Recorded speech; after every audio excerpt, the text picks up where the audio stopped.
Okay, so first of all, good afternoon. Good afternoon, sir. Welcome to this session on CS Executive Paper 3, Module 1, that is setting up of business entities and closure. So, this is the first lecture or the introductory lecture of this particular subject.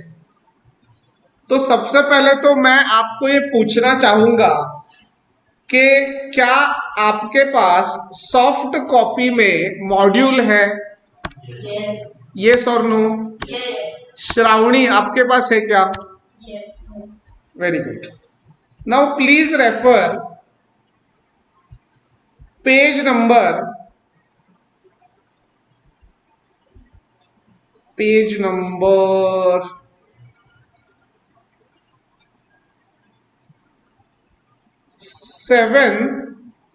7 Roman 7 where the syllabus is given. We are going to take an overview of the syllabus today.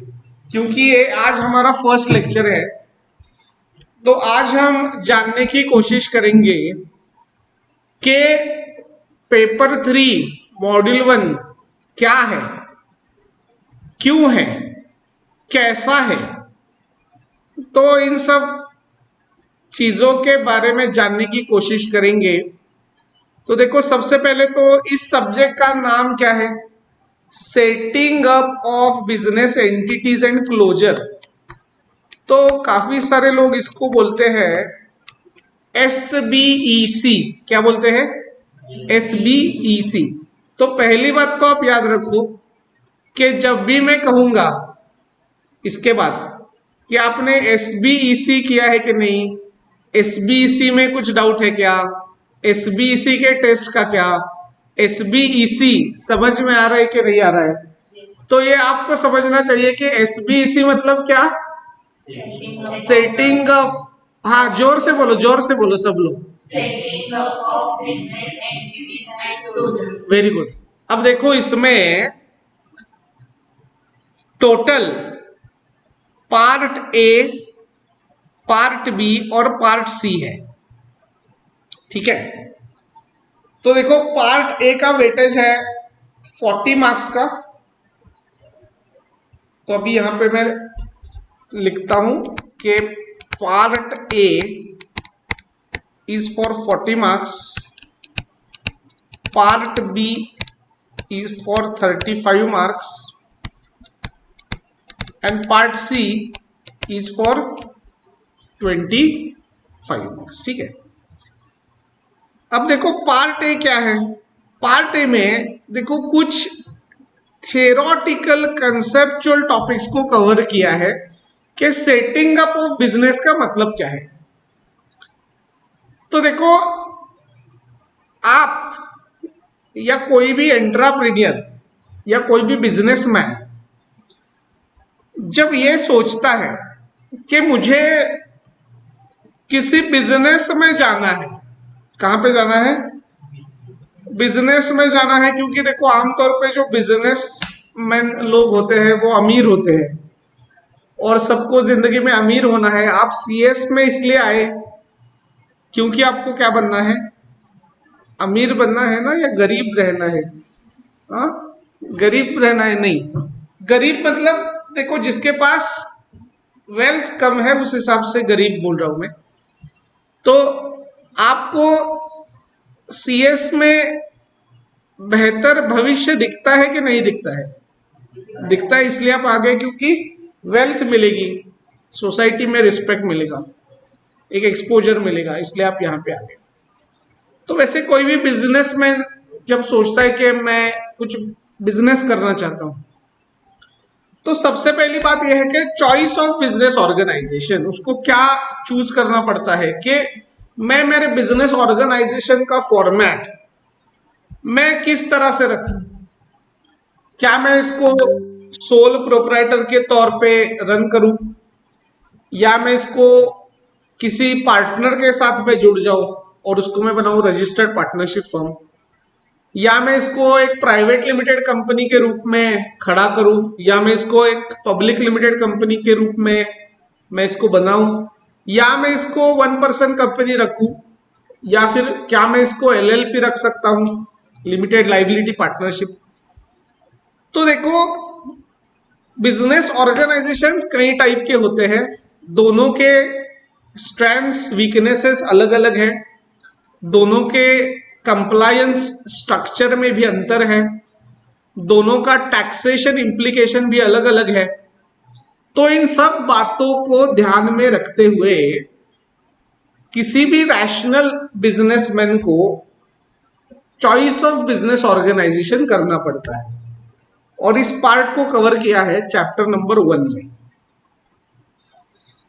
फिर हमारा course कौन सा है, company secretary. तो हमें इस curriculum में ज्यादा पढ़ना है कॉर्पोरेट फॉर्म ऑफ बिजनेस। क्या पढ़ना है? Yes, very good. तो कॉर्पोरेट फॉर्म ऑफ बिजनेस में जब आप चूज करते हो कि हमें कॉर्पोरेट फॉर्म ऑफ बिजनेस चाहिए, तो आपको टाइप्स ऑफ कंपनीज का नॉलेज होना चाहिए। जैसे प्राइवेट कंपनी मतलब क्या, पब्लिक कंपनी मतलब क्या, OPC का क्या मतलब है, निधि कंपनी का क्या मतलब है, प्रोड्यूसर कंपनी क्या है, फॉरेन कंपनी क्या है, और इनका फॉर्मेशन और रजिस्ट्रेशन प्रोसेस। अब देखो, आपको अगर याद होगा तो CA-CET में पेपर 2 में पार्ट A में चैप्टर 4 में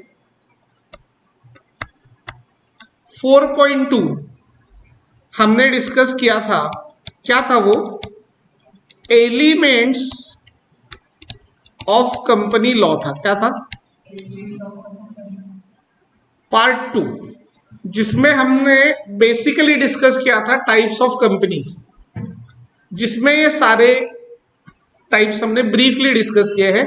एग्जीक्यूटिव में हम इन सब टाइप्स को डिटेल में पढ़ेंगे, हम इनका पूरा कच्चा चिट्ठा खोलेंगे, पूरी तोड़फोड़ करेंगे। ठीक है, बात समझ रहे हो? यस और नो? यस और नो, जोर से बोलो। देखो, आपकी आवाज जो है वो दूर तक जानी चाहिए। तो यस और नो? वेरी गुड, बहुत अच्छी।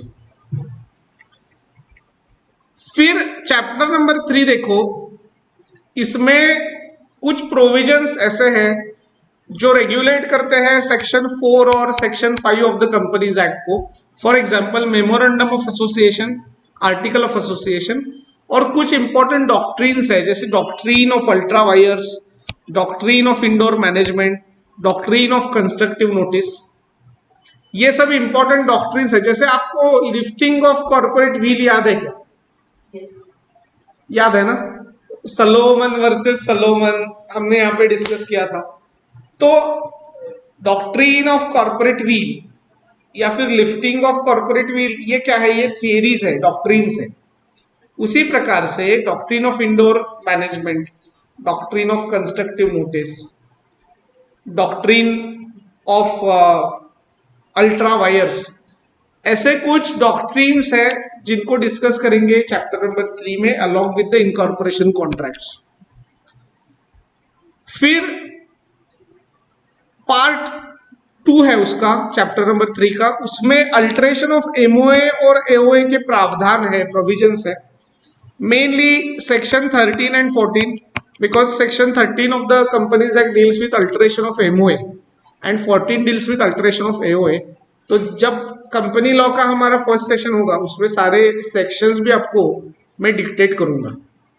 तो सेक्शन वाइज ही पूरा पढ़ेंगे कंपनी लॉ भी, क्योंकि हमारे लिए इंपॉर्टेंट है।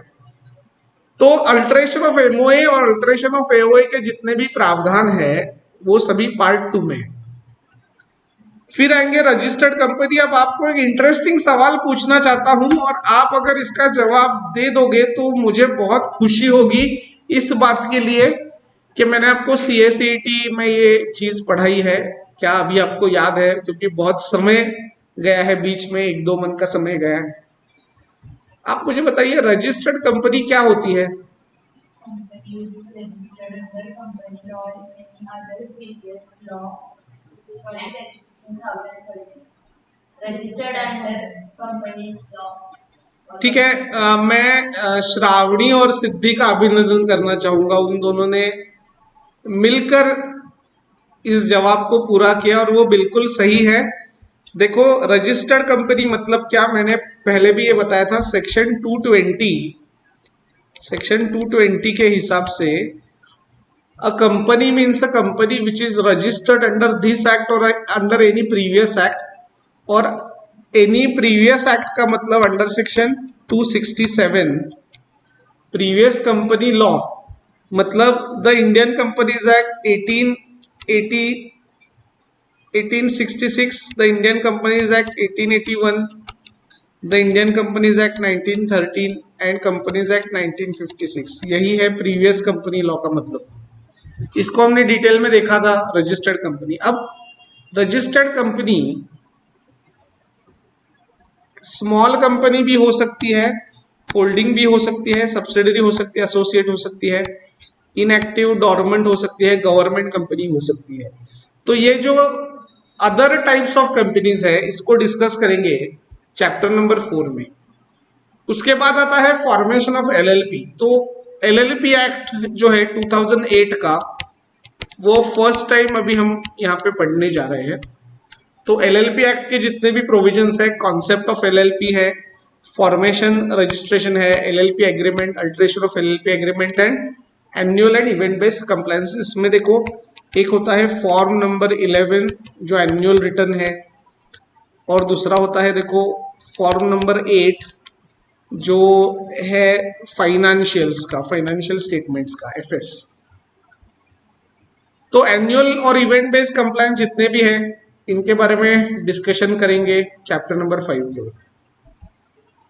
फिर आता है चैप्टर नंबर 6 जहां पे हम डिस्कस करेंगे different forms of business organisation, जैसे partnership, HUF, sole proprietorship, cooperative society, and also formation related provisions of partnership including PD. PD मतलब क्या, पार्टनरशिप डीड। जब पार्टनरशिप बनती है तो उसका बेस डॉक्यूमेंट क्या होता है, पार्टनरशिप डीड। तो पार्टनरशिप डीड के बारे में भी चैप्टर नंबर 6 में डिस्कशन किया गया है, उसको हम विस्तार से देखने वाले हैं। फिर आता है हमारा चैप्टर नंबर 7, बहुत ही इंटरेस्टिंग चैप्टर है। आपने अगर यदि किसी एनजीओ में काम किया होगा एज अ वॉलंटियर, तो आपको यहाँ पे एक अच्छा नॉलेज मिलेगा कि आपको उसके लीगल एस्पेक्ट्स जो है उससे आप परिचित हो सकते हो। So formation and registration of NGOs, that is section 8 company, trust and society, इसका formation registration. Then chapter number 8 where we will be discussing NBFC. हमने देखो सीएसीईटी में पेपर नंबर 3 है इकोनॉमिक एंड बिजनेस एनवायरनमेंट, इनमें एक चैप्टर था, very good very good, वो Indian financial market करके था। तो उसमें हमने ये सब देखा था, NBFC, housing finance, asset reconstruction company, MFI, Nidhi company, payment bank, इन सब का रजिस्ट्रेशन प्रोसीजर जो है इसको डिस्कस किया है चैप्टर नंबर 8 में। फिर आता है हमारा स्टार्टअप रजिस्ट्रेशन। तो आपको स्टार्टअप इंडिया कैंपेन के बारे में आप जानते होंगे, ये प्रीवियसली भी था, ईटी में भी था। तो स्टार्टअप में आपको अगर रजिस्ट्रेशन करना है तो क्या प्रोसेस है, उसको बेनिफिट्स क्या मिलेंगे आपको कंपनीज एक्ट में। और अभी शार्क टैंक देखते हो क्या, शार्क टैंक में तो यही होता है ना, वो लोग स्टार्टअप में, शार्क जो होते हैं वो स्टार्टअप में इन्वेस्ट करते हैं। तो इन्वेस्टमेंट अलग अलग टाइप का होता है, वो सीड कैपिटल भी होता है, वेंचर कैपिटल होता है, प्राइवेट इक्विटी होता है, एंजल इन्वेस्टर होता है, मुद्रा बैंक लोन भी होता है। तो अलग अलग टाइप से आपको बिजनेस में कैपिटल या फंडिंग जो है वो मिल सकता है। इसके बारे में डिस्कशन किया गया है चैप्टर नंबर 9 में। फिर आता है हमारा चैप्टर नंबर 10 जिसमें बिजनेस कोलैबोरेशंस, पर्पस और प्रोसेस के बारे में बताया गया है। फिर आउटसाइड इंडिया अगर कोई बिजनेस सेटअप है तो उसमें जितने भी इश्यूज है related to location, structure, and the process, इसको किस तरह से हम एड्रेस कर सकते हैं, इसके बारे में बताया गया है चैप्टर नंबर 11 में. Then we are coming to the conversion point, that is section 18 mainly, where conversion of private company into public company and vice versa. Conversion of section 8 company, that is non-profit company, into profit making company, that is regular company. Conversion of company into LLP and vice versa. Conversion of OPC into other types and vice versa. OPC means one person company. And other types of conversions are discussed in chapter number 12. तो देखो कुल मिला के there are 12 chapters जिनका weightage है 40 marks का. यहां तक समझ में आ गया सबको? येस और नो? एवरीवन येस और no? Very good. Now part B is related to registration, licensing and compliances. So as a business unit, we have to take so many registrations: PAN, TAN, GST, Shop Act, SSI, MSME. There are some additional registrations like ESI, FCRA, pollution, trademarks, and there are so many. Apart from this, there are some state level licenses which are need to be obtained. So various registrations and license and the provisions related to them are discussed in chapter number 13. Then after incorporating a company, we have to maintain the company, we have to maintain the legal status, and for that we have to maintain certain registers and records. तो कौन से registers को maintain करना है, कौन से records को maintain करना है, इसको डिस्कस किया गया है चैप्टर नंबर 14 में. Then laws which are applicable to various industries, इसको डिस्कस किया गया है चैप्टर नंबर 15 में. There are so many laws which are applicable to so many industries, they are covered in this particular chapter number 15. Chapter 16 and 17 deals with intellectual property laws, mainly patent, trademark, copyright, geographical indication and designs act. And chapter number 17 discuss with so many labor laws. There are several labor laws are covered here. For example, Factories Act, Minimum Wages Act, Payment of Wages Act, Equal Remuneration Act, Employee State Insurance Act, Provident Fund Miscellaneous Provisions Act, Bonus, Gratuity, Employee Compensation, Contract Labor, Industrial Dispute, Trade Union, Maternity Relief, Child and Adolescent Labor, Persons with Disabilities and Equal Opportunities, Protection of Rights and Full Participation Act, Prevention of Sexual Harassment of Women at Workplace Act. So many labor laws are discussed in chapter number 17.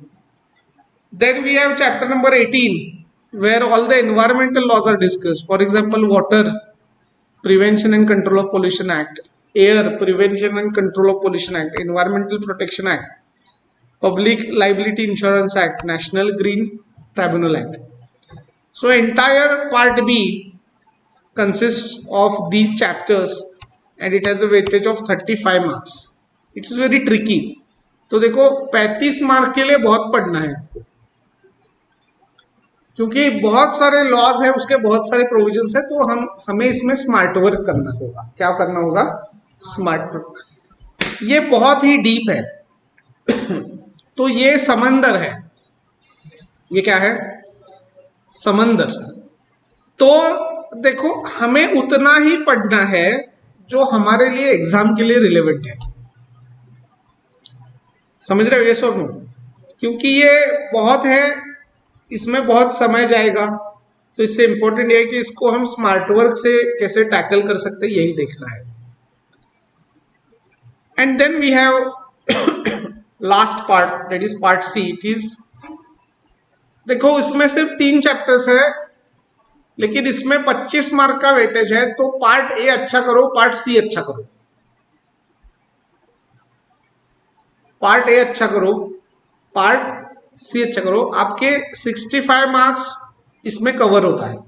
65 marks का coverage इसमें है।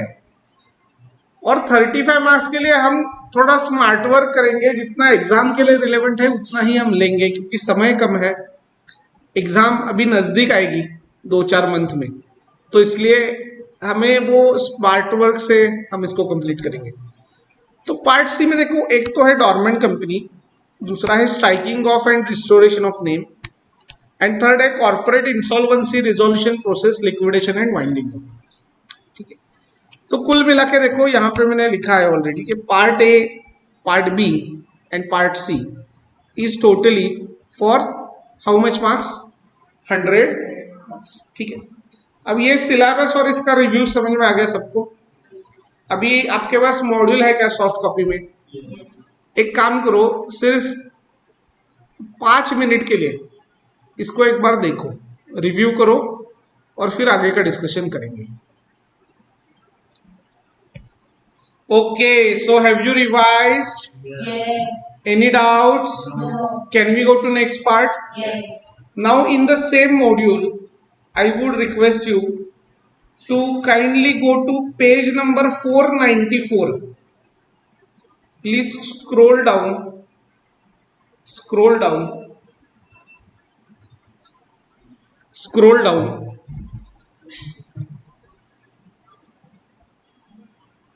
Total PDF is of total there are 534 pages actually, if you see the PDF particularly. So please go to page number 532 from PDF and 494 from module, means second last page of that particular PDF file. Got it? क्या है वहां पे? Question paper. Okay, very good. We will take a review of question paper, कि question paper में क्या आता है, क्योंकि बहुत कुछ पढ़ने वाले हैं। और क्वेश्चन पेपर कैसे आएगा? So executive programme SBEC, time allotted will be 3 hours, marks कितने आएंगे? 100।